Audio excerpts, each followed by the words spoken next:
시청자 여러분 안녕하세요. 중국 대만의 거짓없는 정확한 이슈만을 전하는 중대한 TV입니다. 중국의 운남성 어린 소녀가 주유소로 향한 뒤 주유소 내의 편의점에 가서 살려달라며 도움을 요청합니다. 이 소녀의 요청에 주유소 직원은 경찰에게 신고를 했고, 경찰 조사 결과 친구 언니의 거짓말에 속아 미얀마로 납치당할 뻔한 이 12살 소녀는 범죄자들이 고속도로 톨게이트 관계자의 제복을 경찰로 인해 소녀를 버리고 달아나며 극적으로 경찰에 구조됩니다. 중국의 한 중년 여성이 길가에 앉아 아들을 찾아달라며 울고 있습니다. 이 중년 여성의 20살 아들이 미얀마로 취업 사기를 당해 살려달라며 메시지를 보냈고, 이를 경찰과 인터넷에 알리고 도움을 청한 사건으로 청년은 다행히 실종 20여일 만에 중국 미얀마 국경에서 발견되어 국경경찰의 조사를 받고 있다고 언론에 전해지며 사건은 마무리됩니다. 이러한 사건들이 연속적으로 터지자 중국 SNS 웨이보에는 미얀마 북부라는 단어가 실시간 검색어 1위를 차지했으며, 중국의 공안도 해외 취업의 위험성을 알리고 주의를 주는 동영상을 만들어 SNS에 게재하며 고소득 보장이라는 말에 속지 말고 특히 미얀마 북부로의 취업은 더욱 조심하라 경고하며 주의를 주고 있습니다. 중국 일대일로의 거점 지역 중 하나인 미얀마에 중국인들이 대거 유입되며 범죄 조직도 이동하게 되었고, 중국 운남성과 맞닿아 있는 미얀마의 북부 지역은 중앙정부로부터 독립된 군부가 장악하는 지역으로 중국과의 물리적 거리도 가까워 문화적으로 운남성과 유사성을 가지며 위안화가 통용되고 중국의 이동통신도 사용 가능하다 합니다.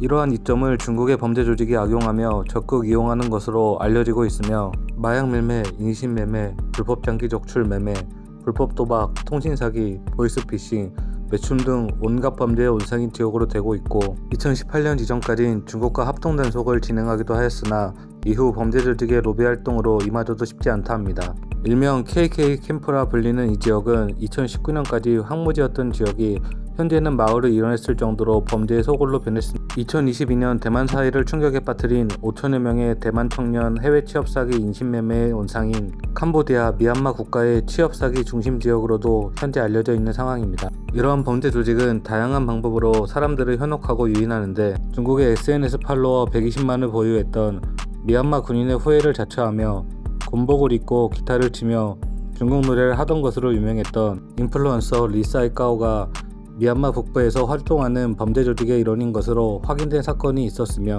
이들은 리사이까오의 인터넷상 유명세를 이용하여 사람들을 범죄 조직으로 유인했던 것으로 밝혀져 충격을 줬습니다.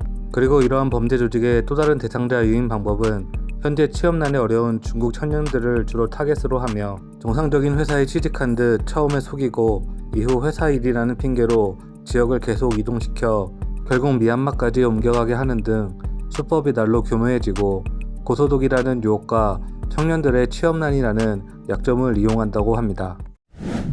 그럼 중국인 대상 미얀마 취업 사기에 대한 중국 네티즌들의 생각과 반응 살펴보겠습니다. 구독과 좋아요는 큰 힘이 됩니다. 미얀마 북부에서 국내 통신사 이용이 가능한데 왜 3대 통신사는 끊어버리지 않는 거야? 속아서 간 건지 아니면 자기 스스로 간 건지 후속 조사를 해야 해. 자기 스스로 자원해서 간 거 아니야? 돈을 못 버니까 그제서야 자기가 속았다고 하는 거고. 미얀마로부터 도망쳐서 나온 몇몇이 방송을 하는데 방송을 보면 알 수 있어. 사실 그들의 90%는 스스로 갔다는 걸. 게다가 사기를 친다는 걸 알면서도 말이야. 단지 도착 후에 조건이 자기가 생각했던 것처럼 좋지 않으니 그제서야 도망치려 하는 거고.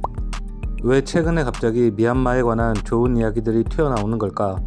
앞서 중국 미얀마 간의 여행 협약이 일어나고 말이야. 나는 누가 언론을 통제하려는 건지 알고 싶어. 매일 미얀마에 대한 소식이 쏟아져 나오는데 청년 실업률조차도 발표를 하지 않는데 얼마나 비참해지려는 건지. 듣기로 미얀마 북부 그쪽은 전부 복건성 사람들이래. 복건성하고 차오산 사람들이고 다들 호키엔어를 사용한대. 복건성, 차오산 중국의 남동부로 차오산은 광동에 속합니다. 호키엔어는 복건성에서도 남부에서 주로 쓰며 중국계 필리핀인이 주로 사용합니다. 영상으로 그렇게 선전을 하는데 왜 아직도 가는 사람이 있는 거야? 지구상의 지옥이야. 그렇기에 연합하여 군대를 보내 박멸해 버려야 돼. 모든 미얀마에서 구조되어 돌아온 사람들은 속아서 갔다고들 말하지. 운전기사나 요리사를 하다가 그만뒀고, 어떤 사람들은 회계사무원이나 프로젝트 매니저들을 했었다고 하지. 모두 거짓말이야. 이건 체면이 서지 않으니까 속았다라는 정당한 이유를 만드는 것일 뿐이야. 아주 좋으시겠네. 내가 만약에 그 깡패들과 다 싸워 이겨버린다면 그들 직업을 바꾸는 게 가능할까? 넌 먼저 며칠 굶게 될 거야. 그리곤 지겠지. 미얀마의 북부는 혼란스럽지만 미얀마의 남부는 매우 정상적입니다. 친구가 미얀마에서 가죽 가방 공장을 열어 사업을 하는데 관광 산업이 비교적 발달되어 있고 매년 몇 차례 정상적으로 집을 오가고 있으며 우리가 생각하는 것처럼 미얀마의 모든 것이 사기 지역인 건 아니에요. 중국계 미얀마인들은 미얀마가 악마화되어 불리고 있다고 말한다. 미얀마의 관광 산업을 위해 미얀마 정부군에 건의하여 미얀마 북부의 흑사회들을 평평하게 밀어버려야 해. 미얀마 북부의 무장 분리 세력 정권에는 도둑들이 만연하고 통신사기, 인신매매, 납치와 강탈이 일상적이야. 너무 무섭고 너무 가슴 아파. 오늘 준비한 영상은 여기까지입니다.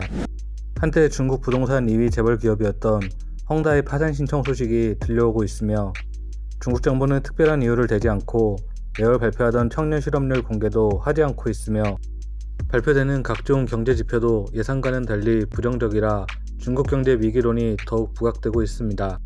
이러한 어려운 상황에 더욱 약자인 일반 서민들을 상대로 하는 이런 인면수심의 범죄는 인종, 국가, 남녀노소를 벗어나 꼭 소탕과 처벌이 되었으면 합니다.